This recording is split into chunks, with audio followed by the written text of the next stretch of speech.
ఎంతో మంది ప్రయత్నం చేశారు కానీ ఎవ్వరు దాన్ని యాజ్ ఇట్ ఈజ్ చేయలేకపోయారు. అంటే వెంకటేశ్వర స్వామి మహత్యం ఉంది కాబట్టి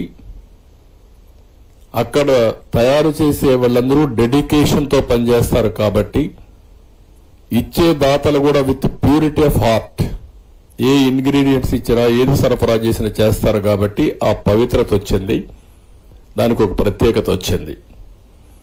అలాంటి ప్రత్యేకత ఉండే ఈ వెంకటేశ్వర స్వామి దగ్గర వీళ్ళు వస్తానే ఇష్టానుసారంగా చేశారు.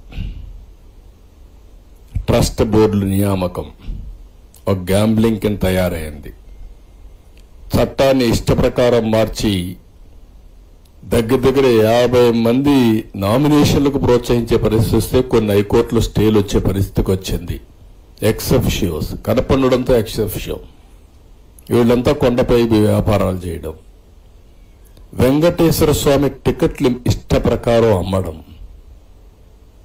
చాలా మంది చాలాసార్లు ప్రయత్నం చేశాం. మేమైతే ఒకసారి తిరుపతి దాకా వెళ్లి పవన్ కళ్యాణ్ గారు ఫైట్ చేశారు, మేము ఫైట్ చేశాం.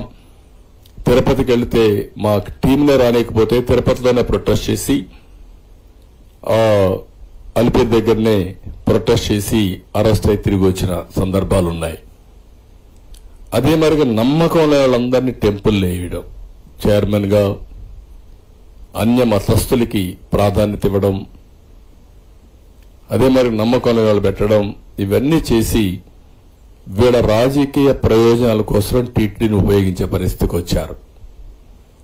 దీంట్లో మొట్టమొదటిసారిగా మీరు చూస్తే వీళ్ళు వస్తానే టెండర్స్ అన్ని రివర్స్ టెండరింగ్ అని పెట్టి అందులో ఉండే కండిషన్స్ మార్చేశారు.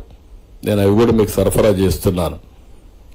ఇందులో ఏవైతే వీళ్ళు వచ్చిన తర్వాత ఈ రివర్స్ టెండరింగ్ లో మీరు ఒకసారి చూస్తే మొత్తం క్లాస్ నెంబర్ కండిషన్ నెంబర్ 18లో 3 సంవత్సరాల అనుభవం ఉండాలంటే అట్లీస్ట్ దాన్ని సంవత్సరానికి చేశారు. డైరీ పెట్టిన ఫస్ట్ ఇయర్ లోనే నెయ్యి సరఫరా చేయించని.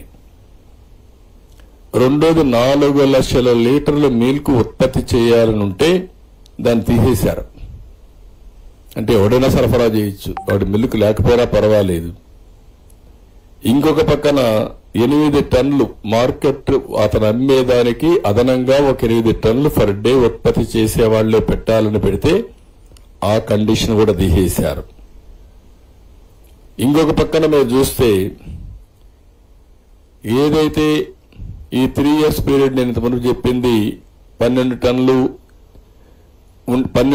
ఉంటే దాన్ని 8 టన్నులు చేశారు. 3 years ఉంటే దాన్ని 1 year చేశారు. ఇంకొక పక్క 250 కోట్లు మినిమం టర్న్ ఓవర్ 3 సంవత్సరాల్లో 1 సంవత్సరం ఉండాలి. అలాంటిది 150 కోట్లు తగ్గించారు. వీళ్ళు కొనే ప్రొక్యూర్మెంటే 200 కోట్లు ఉంటుంది. అలాంటి ప్రొక్యూర్మెంట్ ఉంటే దాన్ని 150 కోట్లకు తగ్గించారు. ఇంకొక పక్క రివర్స్ టెండరింగ్ పెట్టి అక్కడి నుంచి వీళ్ళ ఇష్ట ప్రకారం విన్యాసాలు చేసే పరిస్థితికి వచ్చారు. ఆ రివర్స్ టెండరింగ్ వల్ల ఈరోజు మనం ఒకసారి చూస్తే వీళ్ళు చేసిన పనికి కడాన పెద్ద సంస్థలు రాకుండా పోయే పరిస్థితికి వచ్చాయి. కండిషన్స్ అన్ని తీసేసి ఫ్లడ్ గేట్స్ ఓపెన్ చేశారు. ఎవరంటే నాసి రకం సప్లయర్స్ కి, అనుభవం లేని వాళ్ళకి, లేకుంటే వాళ్లకు అసలు డైరీ లేని వాళ్ళకి, ప్రాసెస్ లేని వాళ్ళకి అందరినీ ఓపెన్ చేశారు. దీని ప్రభావం మొన్న జరిగినటువంటి నాసి రకం అడల్టరేటెడ్ నెయ్యి, అందులో కూడా అందరి మనోభావాలు దెబ్బతినే పరిస్థితి వచ్చింది. నేను ఆ రోజు చెప్పిన తర్వాత మీరు ఒకసారి చూస్తే ఇది Mrs AR Dairy Foods Private Limited, Tamil Nadu. ఈ టెండర్స్ పిలిచారు, రివర్స్ టెండర్స్ పిలిచారు 12/3/2024. ఇది 10 లక్షల కౌ గీ కోసం పిలిచారు, 10 లక్షల కేజీలు. ఇది 8/5/2024లో టెండర్ ఫైనలైజ్ అయింది. ₹319.80 కేజీ. నేను అడుగుతున్నా, ₹319 ఇప్పుడు పామాయిల్ రావడంలా, డాల్డా రావడంలా. ఆ పరిస్థితిలో మీరు టెండర్ పిలిచి ₹319.80 మీరు టెండర్ కట్టబెట్టారు.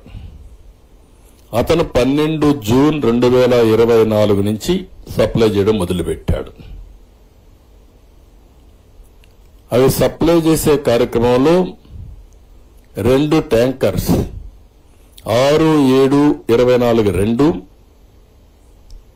15-7-24 2 ట్యాంకర్స్ సరిగా లేవని మా వాళ్ళు అనలైజ్ చేశారు. ఈవో ఇక్కడ ఒక విషయం మీకు చెప్పాలి.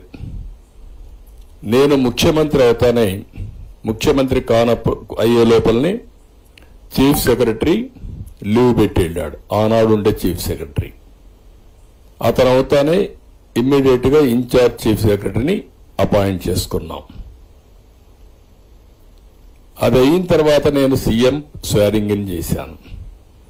నా ప్రమాణ స్వీకారం అవుతానే ఫస్ట్ పోస్టింగ్ ప్రైవేట్ సెక్రటరీ, నాకు ప్రిన్సిపల్ సెక్రటరీని అపాయింట్ చేశాం, రవిని. అది అయిన తర్వాత నాకు ఎప్పుడు వెంకటేశ్వర స్వామి పైన ఒక ప్రత్యేకమైన శ్రద్ధ ఉంటుంది. నేను ఏ పోస్టింగ్స్ ఆలోచించలేదు.